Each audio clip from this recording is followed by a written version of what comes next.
Hello friends, welcome my channel. আজকে আমি বানাবো মটরশুঁটির কচুরি। আপনারা খেয়েছেন, মটরশুঁটির লুচি আপনারা খেয়েছেন, আমি মটরশুঁটির পরোটা বানিয়ে দেখাবো। আর এটা লাঞ্চ বক্স স্পেশাল। এর জন্য কিন্তু আমরা যখন খুব তাড়াহুড়োর মধ্যে থাকি তাহলে খুব তাড়াতাড়ি এটা বানিয়ে নিতে পারবো। এর জন্য কোনো স্পেশালি আপনাকে সবজি করতে হবে না। আপনি একটা আচার দিয়ে দিলেই, যে কোনো একটা আচার দিয়ে খুব সুন্দর খেয়ে নেওয়া যায়। তো এটা খেতেও খুব সুন্দর হয়। তো আপনারা অবশ্যই ট্রাই করবেন আপনাদের বাচ্চাদের জন্য, লাঞ্চ বক্সে দেওয়ার জন্য, বড়দেরও দিতে পারবো আমরা। তো এখানে আমি নিয়ে নিয়েছি গাওয়া ঘি। গাওয়া ঘিটা আমার যেহেতু ফ্রিজে রাখা ছিল, যার জন্য ঘিটা আমার জমে রয়েছে। আপনারা চাইলে কিন্তু এখানে গাওয়া ঘিয়ের বদলে আপনারা সাদা তেল নিতে পারেন। সাদা তেল যে কোনো ব্র্যান্ডের সাদা তেল নিতে পারেন। আমি এখানে নিয়ে নিয়েছি একটু মোটা করে গুঁড়ো করে নিয়ে আমার শুকনো লঙ্কার গুঁড়ো। এই জায়গায় আপনারা এটা রিপ্লেসমেন্টে করে নিতে পারেন, চিলি ফ্লেক্স নিতে পারেন অথবা কাঁচা লঙ্কা কুচিয়ে নিতে পারেন। আর এখানে নিয়েছি আমি একটুখানি জোয়ানটা দিলে খুব ভালো আসে টেস্টটা পরোটা। এখানে নিয়েছি আমি আটা। আর হেলদি করার জন্য এখানে নিয়েছি আমি ওটসের গুঁড়ো।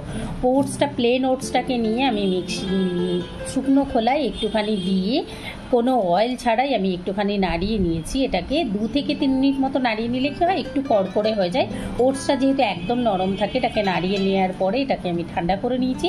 তারপর মিক্সিতে দিয়ে গুঁড়ো করে নিয়েছি। এইগুলো হচ্ছে আমার মেইন ইনগ্রিডিয়েন্ট। আপনারা শুধু ওটসের গুঁড়ো দিয়েও কিন্তু করতে পারেন। আমি একটুখানি আটা নিয়েছি। আটার বদলে আপনারা কিন্তু এখানে ময়দাও নিতে পারবেন, আর যে কোনো আটা দিয়ে করে নেওয়া যায়। আর এখানে আমি নিয়েছি মেইন ইনগ্রিডিয়েন্ট হচ্ছে আমাদের যেটা মটরশুঁটিটাকে আমি পেস্ট করে নিয়েছি। কাঁচা মটরশুঁটি আমি পেস্ট করে নিয়েছি। এখানে নিয়েছি মটরশুঁটির সঙ্গে একটুখানি নিয়েছি আমি আদা, নিয়েছি আমি 4-5 কোয়া রসুন। আপনারা চাইলে রসুনটা স্কিপ করতে পারেন। আর নিয়েছি 2 কাঁচা লঙ্কা। নিয়ে এটাকে আমি পেস্ট করে নিয়েছি। দেখুন এখানে আমি পেস্ট করে নিয়েছি অনেকটা, 1 বাটি 1 বোল ভর্তি। যেহেতু মটরশুঁটি সিজন শেষ হয়েছে, যার জন্য আমি অনেকটা এটাকে করে কিন্তু আমরা ডিপ ফ্রিজে সংরক্ষণ করতে পারবো 2 থেকে 3 মাস। এটা কিন্তু খুব ভালো থাকে। আমি এর মধ্যে নিয়ে নিচ্ছি 2 টেবিল স্পুন নিয়ে নিলাম আমি এর মধ্যে। নেওয়ার পরে এটাকে আমি মেখে নেব।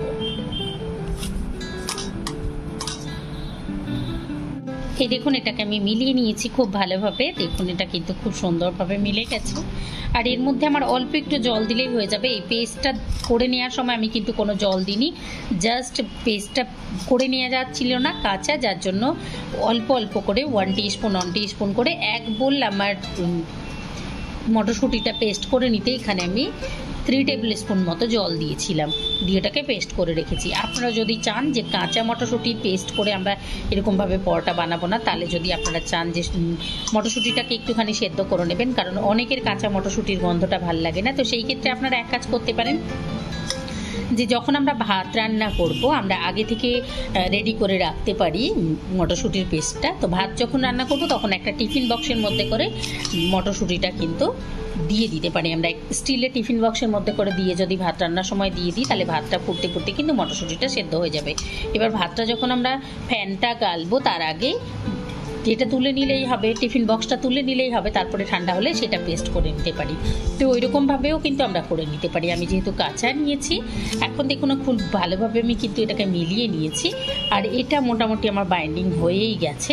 তো এর মধ্যে আমি যেইটুকু আমার জল লাগবে, এটাকে খুব শক্ত করে কিন্তু আমরা মাখবো না, একটুখানি নরম করে মাখবো, তাহলেই পরোটাটা খেতে খুব ভালো লাগবে। তো আমার যেইটুকু জল লাগবে আমি সেটুকু জল দিয়ে দিচ্ছি। এখানে আমার খুব বেশি জল লাগবে না, 1 টেবিল স্পুন মতো জল আমি প্রথমে মিলিয়ে দিচ্ছি এর মধ্যে। এই দেখুন জলটা আমি অ্যাড করে নিয়েছি। এখন আমি এটাকে খুব ভালোভাবে মেখে নেব। আমার যদি মনে হয় যে আরও একটু জল লাগবে, তাহলে আমি আরও একটু জল অ্যাড করে দেবো। নিয়ে এটাকে আমরা খুব সুন্দরভাবে ডোটাকে রেডি করে নেব। এই দেখুন এটাকে আমি খুব ভালোভাবে মেখে নিয়েছি। এখন এর মধ্যে আমি আরও এখানে 2 টেবিল স্পুন মতো জল অ্যাড করতে হয়েছে আমার। নিয়ে আমি এটাকে মেখে নিয়েছি। এটা কিন্তু বেশ শক্ত আছে, এটাকে আমি নরম করে নেওয়ার জন্য এর মধ্যে আরও 1 টেবিল স্পুন জল অ্যাড করে দিয়ে এটাকে 2 থেকে 3 মিনিট মতো ঠেসে নেব। এই দেখুন এখানে আমি আরও 1 টেবিল স্পুন মতো জল অ্যাড করে দিয়েছি। এর মধ্যে যেহেতু ওটসের গুঁড়ো আছে, এটা কিন্তু সুজির মতো জল না টানলেও কিন্তু ওটসটা জল দিয়ে মাখার পরেও যখন আপনারা একদম নরম করে মাখলেও মনে হবে একটু বাদে কিন্তু ঠিকঠাক হয়ে গেছে। তো এটাকে আমি একটুখানি ঠেসে নিয়ে 2-3 মিনিট, এই দেখুন এটাকে আমি ঠেসে নিয়েছি 3 মিনিট মতো। এখন এটাকে আমি ঢাকা দিয়ে রেখে দেবো 10 মিনিট। এর মধ্যে যেহেতু ওটসের গুঁড়োটা আছে, এটাকে স্ট্যান্ডিং টাইম দিলে খুব ভালো হয়, খেতেও ভালো হয় আর সফটও হয়। তো এটাকে এখন আমি 10 মিনিট ঢাকা দিয়ে রেখে দিচ্ছি। 10 মিনিট পরে আমরা লেচিগুলো কেটে বেলে নেব। এই দেখুন 10 থেকে 12 মিনিট এটাকে ঢাকা দিয়ে রেখে দিয়েছিলাম ডোটাকে। এখন আমরা নিয়ে নিচ্ছি, এটাকে আমি আবার একটুখানি ঠেসে নেব 2 মিনিট মতো। এটাকে 2 মিনিট ঠেসে নিয়েছি। এখন এখান থেকে আমি কেটে নেব লেচি। নিজেদের পছন্দ মতো আকারে আপনারা লেচিগুলো কাটবেন। আর যে যেমনভাবে চান বেলে নিতে, 3 কোনা, চৌকো, গোল, যে যেরমভাবে চান বেলে নিতে সেরমভাবে বেলে নেবেন। আমি প্রথমে লেচিগুলো গড়ে নিচ্ছি।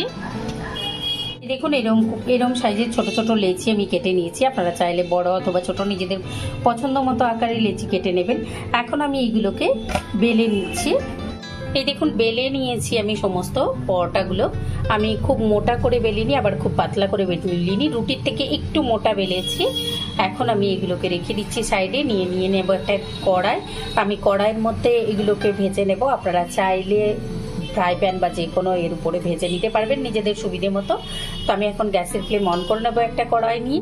এই দেখুন গ্যাসের ফ্লেম অন করে নিয়েছি, কড়াইটা গরম হয়ে গেছে। আমি নিয়ে নিয়েছি এখানে ঘি, 1 টেবিল স্পুন ঘি নিয়েছি। এটাকে আমি চারিদিকে ছড়িয়ে দিচ্ছি একটুখানি। ছড়িয়ে দেওয়ার পরে এর মধ্যে দিয়ে দেবো আমরা পরোটাগুলো।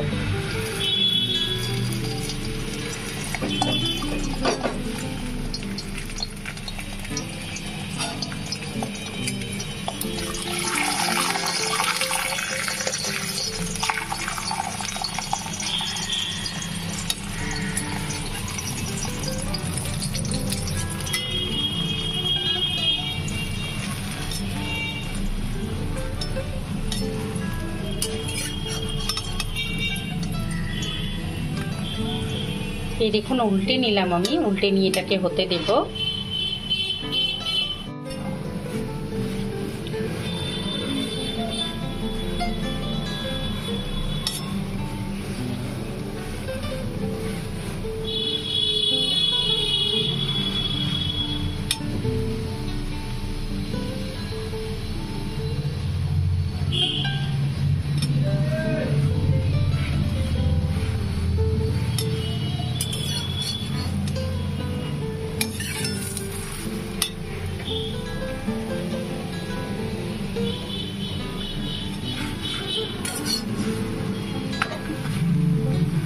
এই দেখুন আবারও উল্টে নিলাম আমি। আর এরকম করে চেপে চেপে আমি এটাকে পাশগুলো যাতে খুব সুন্দরভাবে ভাজা হয়, যার জন্য আমি এরকমভাবে চেপে চেপে এগুলোকে ঘুরিয়ে ঘুরিয়ে পরোটাটাকে খুব সুন্দরভাবে ভেজে নেব।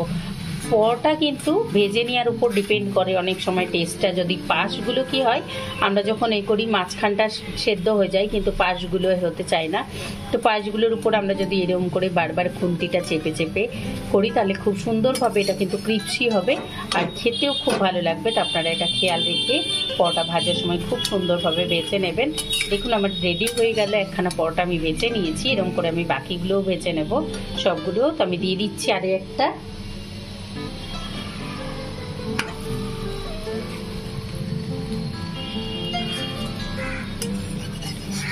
ঠিক একই রকমভাবে আমি এটাকেও ভেজে নেব।